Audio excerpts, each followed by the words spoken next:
I grew up in like a really rich subculture of hip hop when I was like 17 going on to like 25. Just dancing was super inspirational. So like that was like my pursuit of life. It was almost like having like a secret identity. No one would really know what I was doing over the weekend.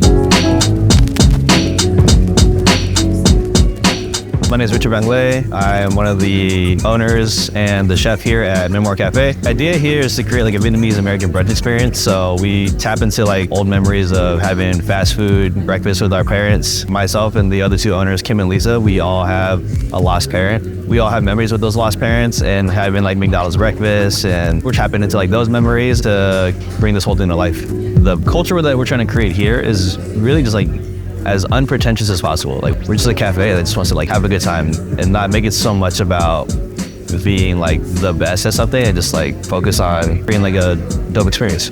So I just started this new series called Food Cart Fridays with Matta. I came up as a cart. Actually here in Alberta, used to be right here on 23rd in Alberta. I wanted to pay homage to like my roots and like where I come from. There's still like a really rich food cart culture here. I remember how hard it was to be a cart. So like I really wanted to like uplift those voices and give them space and like just showcase carts that like I love and like I've been going to. I find that the Portland food scene is very eclectic. Like you could find anything from like really dope West African food to Indonesian food to Thai. Obviously like a good Vietnamese food community here. When I first got into this food community, I was welcomed really fast. It's always been community over competition here.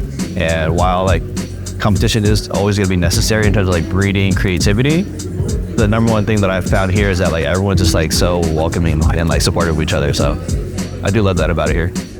My mom passed away when I was 25. The auntie on my dad's side, the oldest auntie, is like the one that taught me how to cook. She's passed down like to each generation all the dishes that have been in our family for generations. So I always make it a point to go see that auntie as much as I can when I go home.